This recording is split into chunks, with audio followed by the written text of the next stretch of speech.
G'day, g'day. I'm Farmer Dave and I love dogs.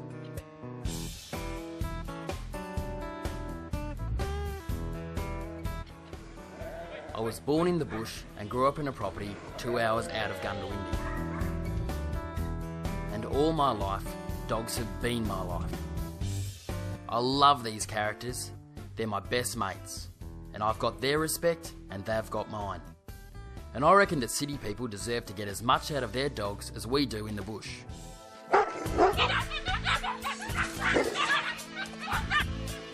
But it's not always that easy. A lot of people struggle just to get their dogs down the street.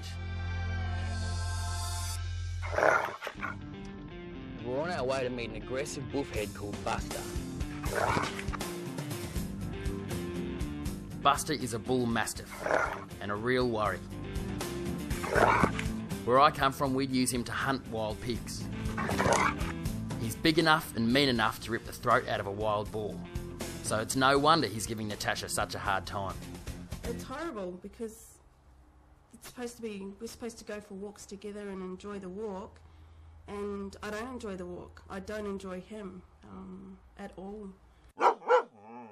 And how does it affect your relationship? I start to sort of get a bit angry at Chris because apparently Buster's a perfect dog with Chris. And as soon as I come into the picture, he's a nightmare. We do have arguments about him because Buster is a really good boy around me the majority of the time. But we're not going to give him up. We love him. We just want to get him right. The main issue with Buster is that he is being viewed as a human, as being part of the family, but a human part of the family, not as a dog part of the family. And so we've got to try and get Chris and Tash to look at him as a dog and manipulate his behaviour to what we do want and bring out the good behaviour by treating him as an actual dog, not as a little kid. Okay, so we've got to look at him as a dog, yeah? He's not a little person. Yes, he's part of your family, but from his psychology, he's a dog. So he's an animal first, then he's a dog, then he's a Mastiff type, and then he's Buster. I mean, the Mastiff type was used in the English tribes for warring. They used to have massive big breastplates on, and they'd attack all the other tribes, and they were a really good soldier dog. But what we want to do is curb that behaviour and control it and bring out the happy Buster, the nice little cute Buster that we've got here all the time, and maybe control or completely suppress that poor behaviour that we don't want, that's suitable on the outback Queensland station hunting pigs, but not so suitable in the middle of Melbourne. Buster's aggressive because he thinks he's the leader of his pack. As far as he's concerned, Tash is in his pack, and he's trying to protect her.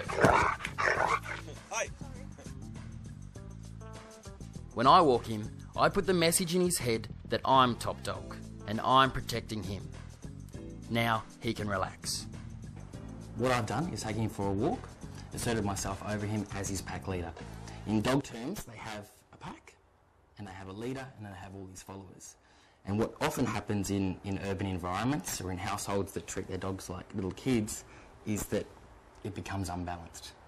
So when he's out on the walk and he's out in this new space and there's all these different dogs and other people coming along, he's trying to protect you, and that's his whole aggression issue whenever another dog comes towards you. So what you've got to do is take that burden away from him and you become pack leader, and you do that by owning space. So every time we come to a doorway, when you go through, you own that space, just like in a natural environment with his little den. When the little puppies come out, the mother goes out first. Okay, so this is a new space out here, a new kingdom. A new kingdom needs a new king, and that's going to be me. So I'm going to set myself up for pack leader from the outset before we even get onto the street. So far, so good. He's not going crazy, he's not trying to protect you, he's not lunging at other dogs, he's not stiffing everywhere. He's just walking calm and collected, yeah? And how we do that is keeping the anxiety levels down. So every time that he starts to go forward like he is now, we just get him to come back. And again, sense our energy. And what we're trying to do when we talk about energy is give this projection that we know exactly where we're going, we know how to get there, and we don't care about anything because we can protect it. So if there's a crazy galah coming towards us squawking, we acknowledge that it's there, and then we can protect the dog from that and protect our little pack, which is the role that he was doing. But we're going to take on that role as pack leader. Yeah? You think you can do it? a calm, submissive dog is a happy dog. Just like when the mother dog walks along and all the pups are along behind, they're just trotting along because they're happy. They don't have to worry about anything. But when little pup's off by himself, he's all very concerned and shows the same behaviour that Buster showed, because he's unbalanced and he's confused about his place in the world. So all it is I'm going to give you this lead. You're going to take it, and you're going to know exactly where you're going, walking like a supermodel, up, straight, knowing where you're going, in charge of the world. Excellent. Calm, cool, collected pack leader. Look at this. Hey? He's not going crazy, he's calm, you're calm. Not pulling at all. The moment he does pull, it's just a tiny little correction and maybe a little verbalisation, like a ch or an but never his name. Because what you're trying to do is communicate with him through energy, which is natural dog behaviour, saying that you're going to protect him from the world. You're it. With visualisation, what you do is send energy or message to the dog.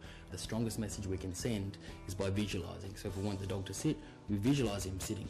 If we want the dog to feel protected, well then we visualise this sense that we are completely in control of the world in front of us. By walking with absolute purpose, by knowing where our direction is, then allowing the dog just to completely go, cool, that human has got it all sorted. That human has got every issue that's coming towards us under control, and therefore the dog just is happy being itself next to you as a follower of this pack.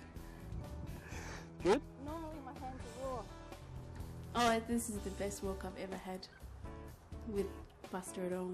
I feel really, really good. That was definitely empowering. I normally have red raw hands from holding on to him so tight, and perfect. He was a true gentleman. By giving him proper leadership, what you do is give him a purpose and a place in the world and a place to follow, and then he's happy.